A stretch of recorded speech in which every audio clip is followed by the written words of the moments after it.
पाकिस्तानी आवाम पर ये वाज़ेह करना चाहता हूँ कि आवाम के अंदर धमाके हम तालिबान मुजाहिदीन नहीं बल्कि पाकिस्तान के खुफिया मखार इदारे और ब्लैक वाटर करवा रहे हैं। पाकिस्तान के नापाक खुफिया इदारे मुजाहिदीन तालिबान के खिलाफ बदएतिमादी और नफरत पैदा करने के लिए इस्लामिक यूनिवर्सिटी इस्लामाबाद और पेशावर के खैबर और किस्साखानी बाजार जैसे धमाकों का इर्तिकाब कर रहे हैं।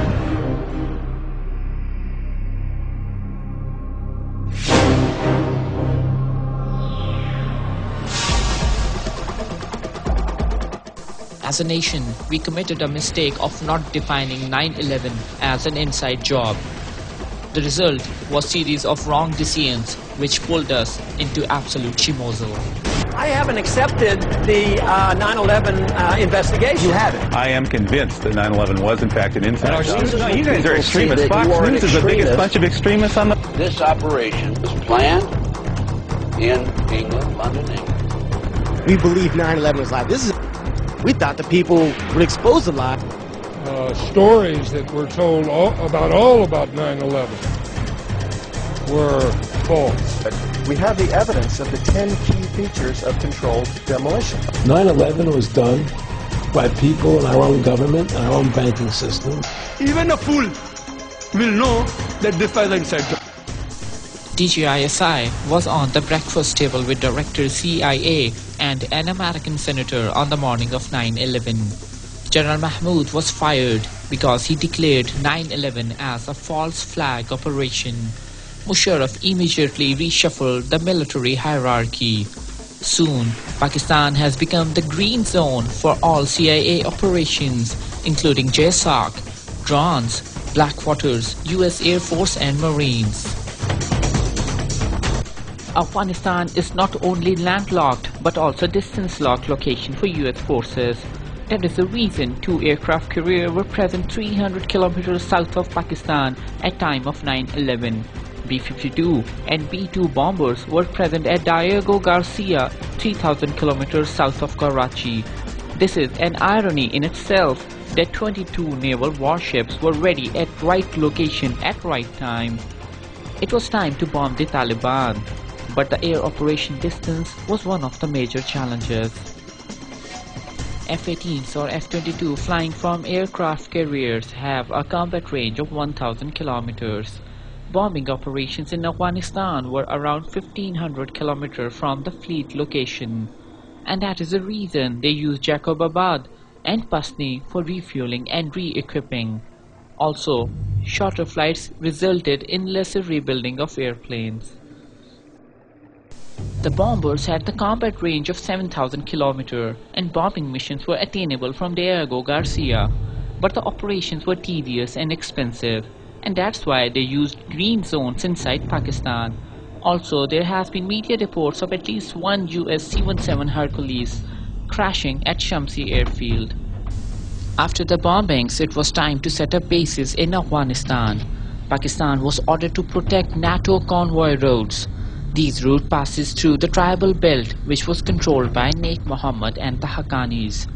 Both the leaders denied to cooperate with Pak Army for American convoys. Naik Muhammad was taken out in a drone strike. After him, the command was taken by Baitullah. After Baitullah's death in yet another drone strike, the Taliban are now run by Waliur Rahman and Hakimullah. These convoys have also been reported to deliver Hellfire missiles to PF bases which are used in drone attacks. That's why thousands of vehicles have been burned or captured by the Taliban till date. And this speaks of the reason why Taliban never run out of ammunition. Also, this is the same reason why NATO forces Pakistan to attack Taliban.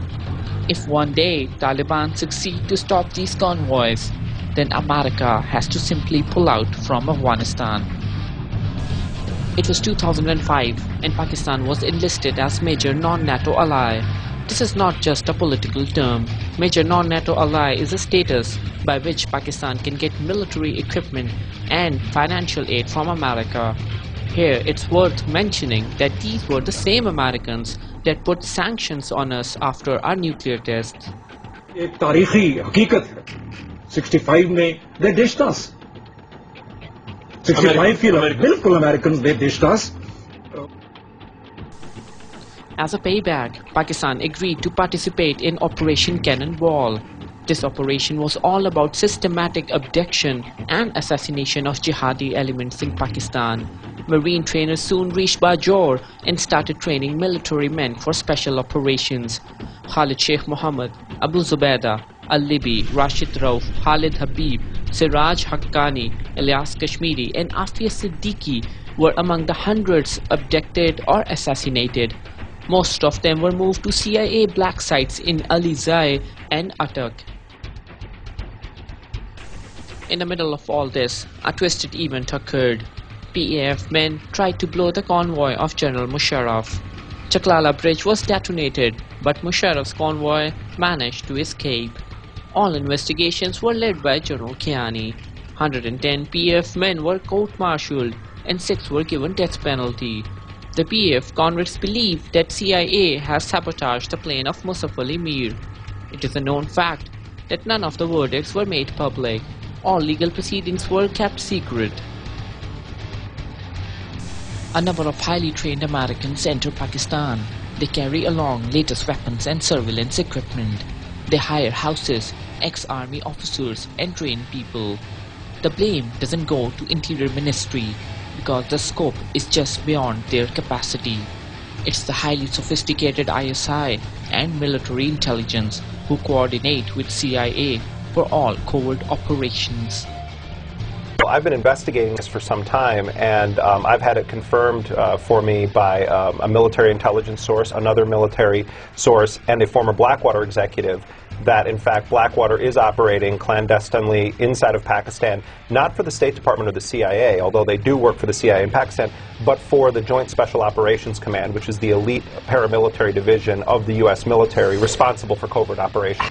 Beginning almost immediately after September 11th, Vice President Dick Cheney and Defense Secretary Donald Rumsfeld essentially segregated JSOC from the rest of the military. And the idea there was that they were going to create a sort of standalone military force that would reply directly to the administration rather than the military chain of command. So essentially JSOC has an open classified mandate where they can take people, snatch them, they can carry out targeted assassinations, and they also run their own bombing campaign inside of Pakistan, I'm told, that runs parallel to the CIA's.